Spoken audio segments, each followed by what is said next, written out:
Now,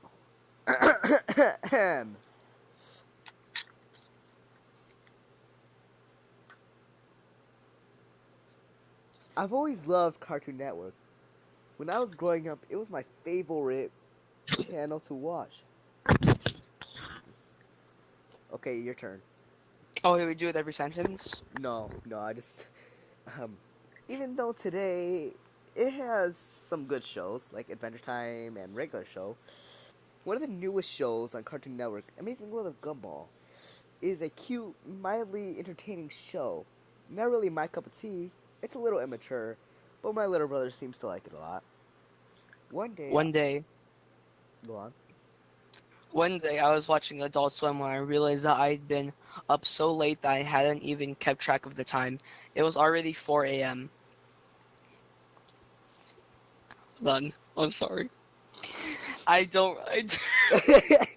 I'm sorry.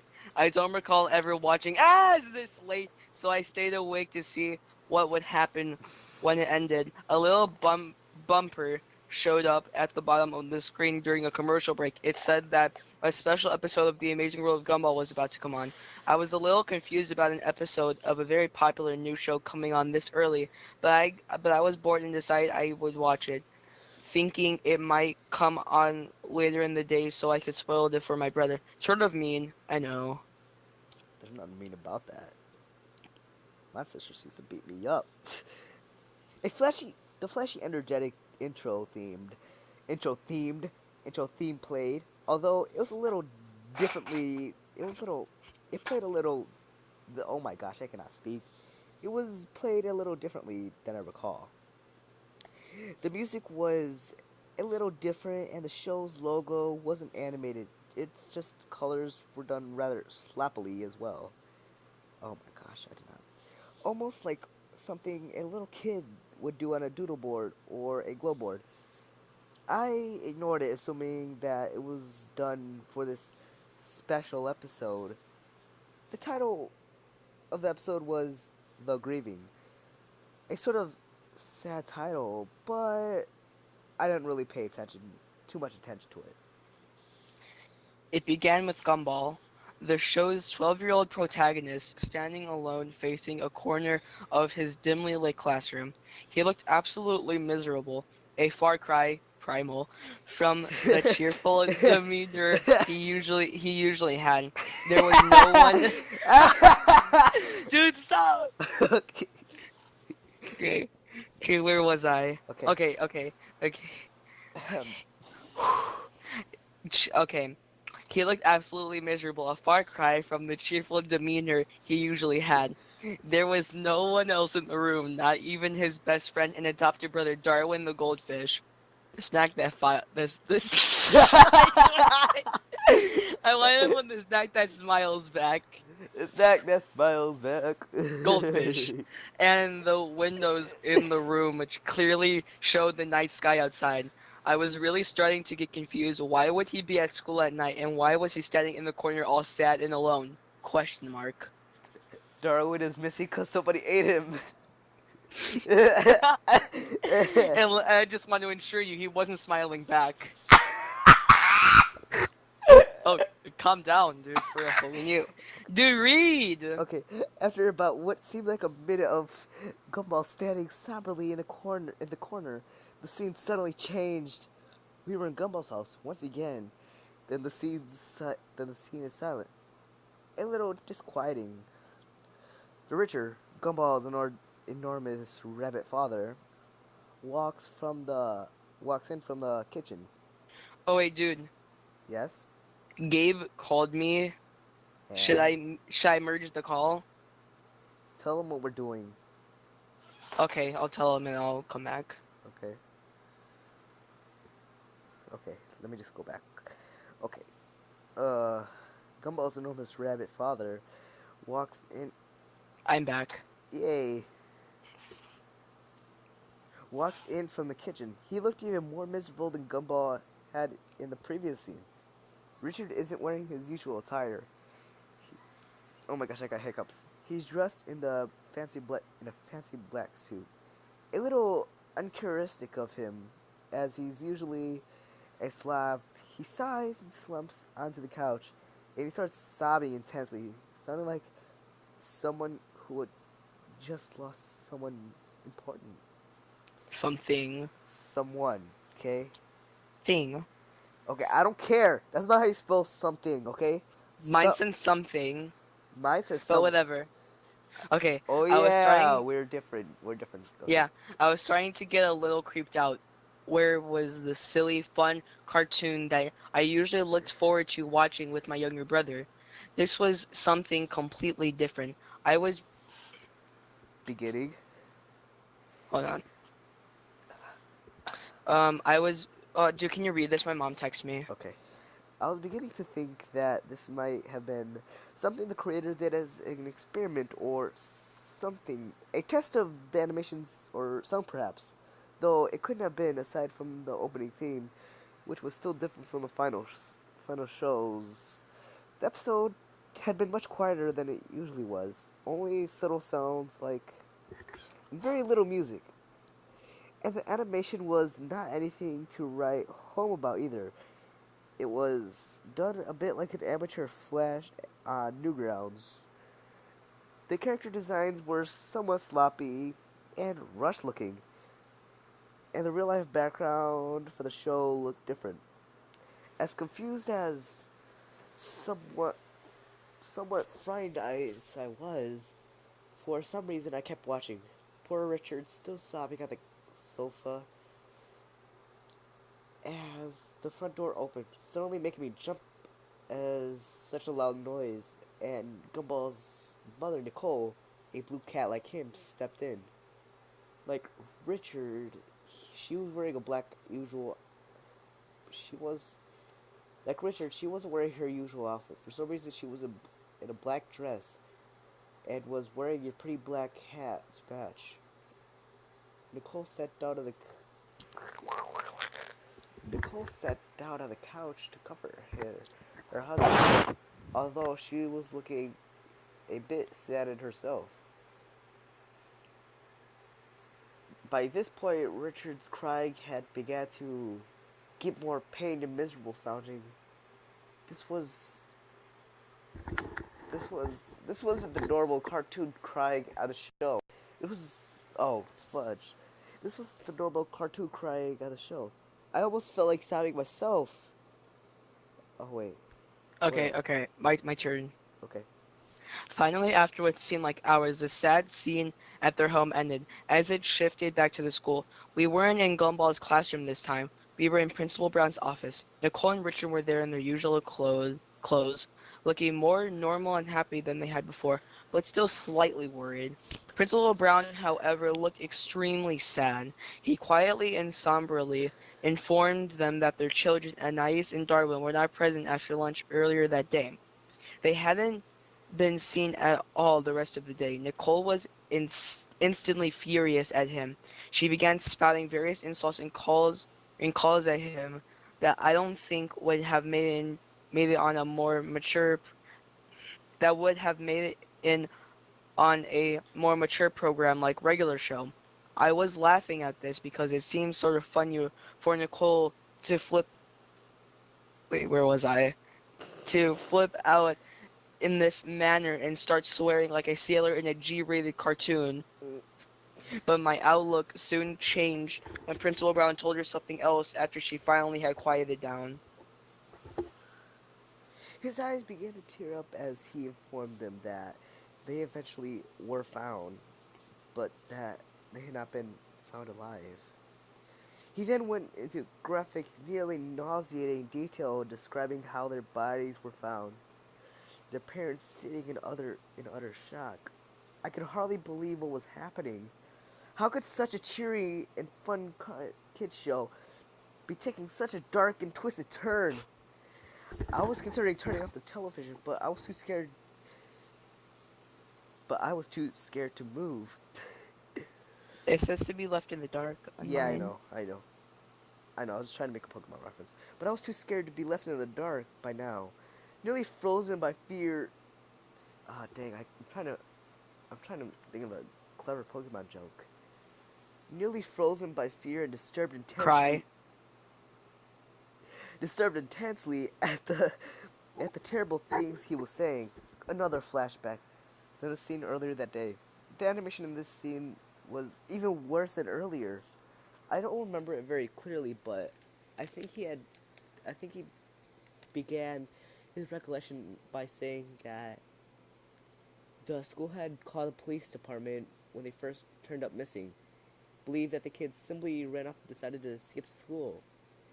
They said it was very uncharacteristic of both Darwin and Anais to go skipping school like delinquents. Darwin was a little naive, but a bit ditzy. But he was a good kid, and he wouldn't have dreamed of doing something like that. And Anais was even less likely to run away. She was a straight A student, despite being only 4, which also troubled the police, seeing as a defenseless 4-year-old girl was missing, as well as an older boy. Okay. The school had been thoroughly checked, so the police started to search the heavily wooded area outside of the school. It took little time for the police to discover the horrifying fate of Anais. In a small clearing outside of the school, Anais, An- Anais, dude, Anais's that's wrong grammar. Anais's head was found in a small box. You ooh likely would have expected something like that and Saw to be shown in the show cutesy art style, but it was nothing like that at all. Realistic blood covered the box inside and realistic out, while Anis's head was done in the normal style, but was drenched in blood and some other fluids. fluids. Inside and out. Well, wait, oh, in other fluids. Not all of them hers, apparently. Oh my gosh. Oh my. She got peed on. Oh my gosh. There was a note in the box, seemingly written in her blood. It was probably ketchup. It was never stated during the episode that exactly what was written on the note, but it apparently led to the rest of her remains in Darwin's heavily mutilated corpse. Oh my. What I remember most about this scene is how out of place it seemed. All the blood and gore from Darwin and Anais' slaughtered and dismembered remains was done in a very realistic and disturbing way. It looked like the scene had been taken from a crime scene photograph done by a professional, not something from a cartoon. The way the scene was animated was different from most of the shows as well. You may know that the characters from this series are done in a very vastly different animation style, very vastly animation. Ah, this whatever.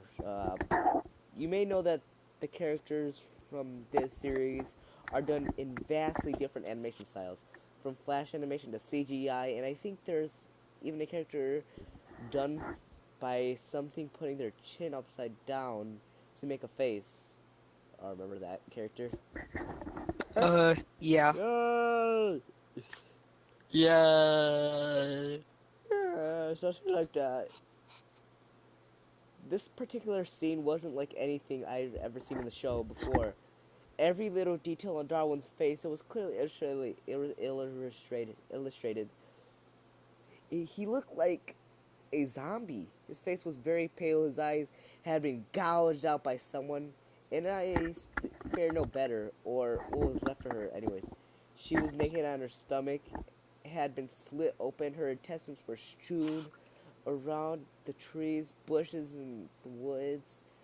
Done once again, a in a very morbidly and realistic fashion style. I was feeling very ill by the time this incredibly disturbing flashbang had come to an end, so I quickly ran to the bathroom to vomit. I was feeling better after upchucking, so Upchucking. I had realized that I had good timing and had ran to the bathroom during a commercial. It was then I noticed that the show had been running twice as long.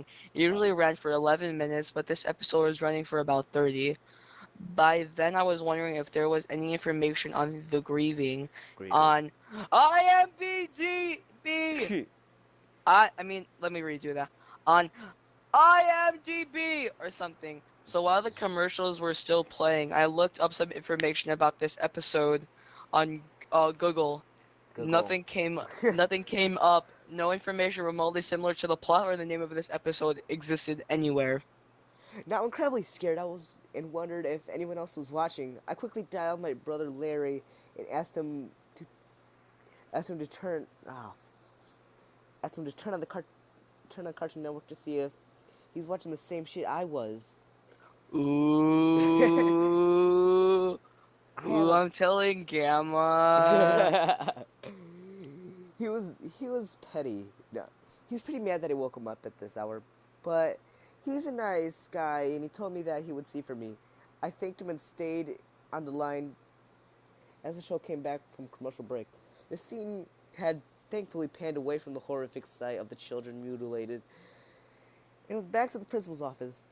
I asked Larry the lobster, please do it now, Larry. Please do it, Larry. Get it? Because Larry's the store clerk in Yeah, every job guy in the Gumball show. yeah, I know. I asked Larry if he saw some cartoon animals talking or crying, since that was what they were doing on my TV. To my surprise, what he said that he saw nothing like that. Instead, it was a rerun of an old Looney Tunes short. In utter shock, I dropped the phone and ran over to my TV to turn it off. And as hard as I pressed the buttons, it would not shut off at all. I tried every single button, none of them did a thing. I tried unplugging the whole thing as well, but nothing worked. The TV stayed on no matter what. Even after he tried cheating it, it still stayed on. Just Okay, smashing with the Larry hammer. had hung up, assuming that I was playing a joke or something, I guess, and I was alone once again. My door was locked from the outside somehow, and the door to the bathroom was now locked as well. It seemed that I had no choice but to call the police since my other family members were gone that night. It was the reason I could stay up so late to watch Adult Swim in the first place. When I hurriedly dialed the number, I accidentally dropped my cell phone into my cup of Pepsi. What a dimwit! Wow, the conveniently Into my placed cup of Pepsi. I was very scared and had no choice but to finish the episode. I turned on all the lights in my room and got under the covers, hiding like my little brother does when I make him watch scary movies with me. Freaking, you're a cunt. You jerk. I was He's a knucklehead McSpanditon!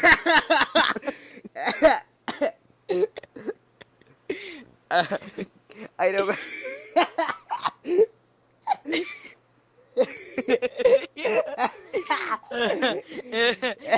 He's also a wingnut. A goofball. A knucklehead McSpanditon! Okay, okay, okay, okay, okay, okay, okay, Okay. okay. I No, okay, I'm just kidding. Just keep going. okay. I'd apparently missed a little bit, but Gumball's parents were still talking to Principal Brown, so not that much. Nicole was asking him if Gumball was alright, apparently since she hadn't remembered him when Principal Brown told her what had happened to Darwin and Ice. He looked slightly confused and shocked for a moment, and explained to her that he thought Gumball was out sick and he had spent the day home by himself. And with a stomach bug. Nicole screamed and wailed while Richard quietly told them in a very out of character voice that they thought Gumball had gotten on his bus this morning, but it didn't seem that way. The police were called once again to search the building and the small forest outside of Elmore Junior High. Elmo Junior High. Oh my gosh, how do they know my hometown? They had found him in Miss Simeon's classroom hanging by a noose. Ooh. Oh. Yeah. With a blood-covered knife behind him and blood covering his clothing. Ooh, that's The how I episode wanted to go out. uh, Get the joke? Because I had a noose in my... yeah, I know. It's a very dark joke, but whatever. The episode ended with the shot of Gumball's dead body hanging there in the corner, fading to black. The credits rolled silently, not like the usual way cartoons Cartoon Network annoyingly airs a promo that squishes half the screen. These credits rolled unusually slow and they weren't that fun to watch either. A little creepy, just plain white text scrolling on a black background.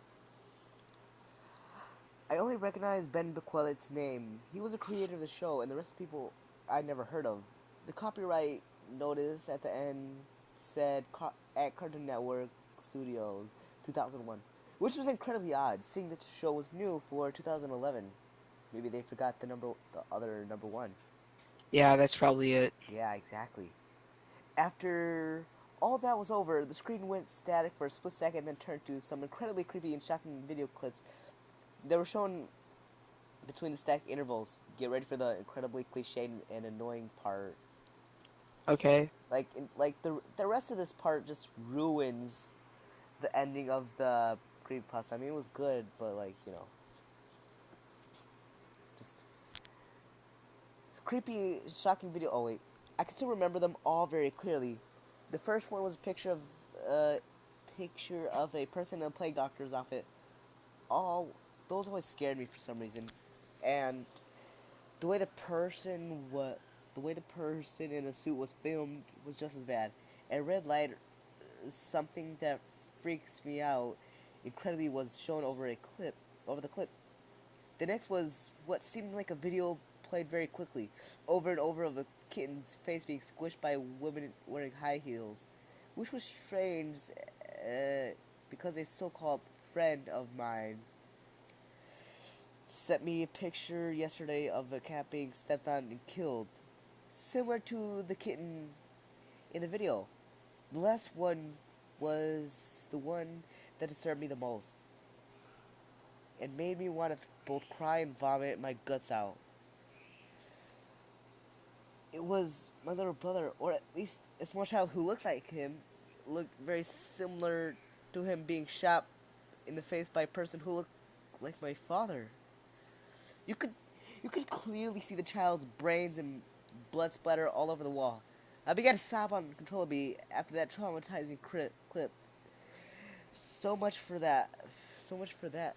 So much so that I passed out. Wait, how do you pass out after crying? I don't know. You can just fall back to. You can You get That's weird. Okay. When I woke up, my door was unlocked and my television was turned off. I went to call the police on the home phone in my kitchen and report Why didn't that you I had use seen that? what? Why didn't he use a home phone when he had a chance? Because his door was locked and he couldn't get out. Oh, Yeah. shut up. When very disturbing things on TV and that my doors had been locked. When they arrived, they could find nothing like that. What I remembered from early this morning. I told my brother about the episode and he fainted. My internet history was even cleared. What did did the freaking episode didn't want the cops to find out about your porn search? Like what? I don't know. My internet history was even cleared. They were angry at me and just assumed I had a bad nightmare. When I hadn't. Good thing I recorded the episode. Why did you record the episode if it was traumatizing? Uh, The officers were shocked at what I showed them. One of the officers felt bad for me and took me out to a small diner so I could recollect my thoughts. I'm slowly getting angrier and angrier at this pasta because it's getting worse and worse. At dinner, I remember that my family was out visiting my aunt. Diner! At the Diner! at the diner, I remember that my family was out visiting my aunt. They were supposed to be back by noon or so. It was already 11, so the officer and I drove back, only to find the whole squad of police cars and even some government agents at my house. They explained to me that my little brother was missing and that my mother and father were major suspects. I was freaking out because trying to tell them about the disturbing clip of the boy that who looked like my brother being shot in the head, but they wouldn't listen to me. I stayed with my brother Larry, my older brother Larry, who wouldn't believe me either. He still insisted to me that all he saw was a old Looney Tunes cartoon, and saw nothing creepy or weird. The cops eventually told me that they would contact Turner Broadcasting and tell them about incident? A representative of Turner Broadcasting came to my cousin's house to talk to me in private and about what I seen and experienced that night. He was very kind, but it all seemed to a little like some sort of front. After I could tell him all I remembered, he agreed to play back that day's program from when the disturbing Gumball episode occurred. To my shock, all that was airing at the time was an old Looney Tunes short. Nothing more, nothing less. I hysterically stopped and moaned Stopped. that what I had experienced and seen was completely real, but no one insisted. Eventually, I discovered that Ben Boquelit had a Twitter account, so I sent a message about the episode, and this was the reply I got. Okay. One thing. How the heck did you find that? I never, ever, ever No, no, thought no. Let me do that for you. I never, ever, ever. thought I would think about that old shame again. Don't tell anyone this, Sarah. Yes, that is my name. My name is Sarah now. But the amazing world of Gumball goes far back further than you know. I used to have really boring job as a teen, and I sketched little drawings of the Watersons and friends. The episode you saw was never supposed to be seen by anyone but me and a few friends of mine. It was a very awful thing to do. But we made the episode as a joke. A guy from my old job everyone hated had lost a child to a crazy serial killer who is apparently still out there somewhere. Anyway, we made we made it so we could make fun of how he came to work usually crying like a fool. That's rude. Why is I know, right? everybody's a dick in this? I know. Which is why you saw Mr. and Mrs. Watterson cry so much in the episode. I know I am deeply sorry for what I did, which is why I tried to bury that stupid thing years ago. Literally, I went out into the countryside with my mates and dug a hole and buried it. What I don't get though is how you describe the blood and guts and stuff. We didn't have any scene with Darwin and Nai's bodies being found. All that happens in the episode is the parents are informed of the kids being found dead and them crying like crazy. We didn't even draw anything in the episode like that at all. We're not that sick. Now this is my theory. The lunatic who killed the man's child found the tape we buried, watched it and heavily edited it. Then he hijacked the local TV! TV station near Adult Swim. I blocked out the name of my city. I'm paranoid enough that it's a small town. Somehow, and got the episode to air on your local Cartoon Network station. Now, why your brother couldn't see it, I have no idea. Why it seems you're the only one who saw it, I have no idea either. Sorry, but I just don't know. Now, for the explanation you have been waiting for the clips at the end. I don't know. I don't. I'm deeply sorry from the bottom of my heart, but I don't know why those clips were aired. I just don't know. I just don't. I am sorry. I really am. But me and my mates are the ones who made those scenes with Richard and Nicole crying. That's it. I'm so sorry, Sarah. I'm so deeply sorry. Best wishes, Ben Quallen, and everyone involved with the grieving. Okay, Yeah. okay, okay. Do you have to go? Agent Panda. Dude. Uh, um, I'm just gonna say my personal opinion about this. I mean, it's good, but like, when it's near the end, where like gets all cliche, like crazy, like a picture of his father, then his actual father, like everything like that and stuff. Then the 2001 thing, which I'm going to just yes, this, which is irritating my soul, cause like, I mean, it's really cliche to be honest. I mean, it's a good pasta and all, but like, I mean, there's just I mean, it's the ending that gets me because, like, it's annoying how bad it gets near the end. Like, it was good, but, like, it just went downhill. Sorry. I had to go for a second. Oh. Well, what is your opinion about this pasta? Like, I mean, it's okay. I actually didn't really think that anything was too cliche, but some of the parts were just stupid. I mean, a lot of the parts were stupid. Like, the door being locked from the other side. Wait, Uh, hold on. Hold on. You want to see the like basically there's like links and it says you may like. You want to see what they are? Huh. 25 things to consider before dating an athletic girl. Who is Supreme Leader Snoke? What? 20 women who definitely married for money. The top 10 kisses of the DC universe. What? You won't believe what you won't believe Afghanistan. what Afghanistan looked like before the Taliban. Uh. Predator reboot has a teaser poster. Oh my gosh. Oh my gosh. Disappointment.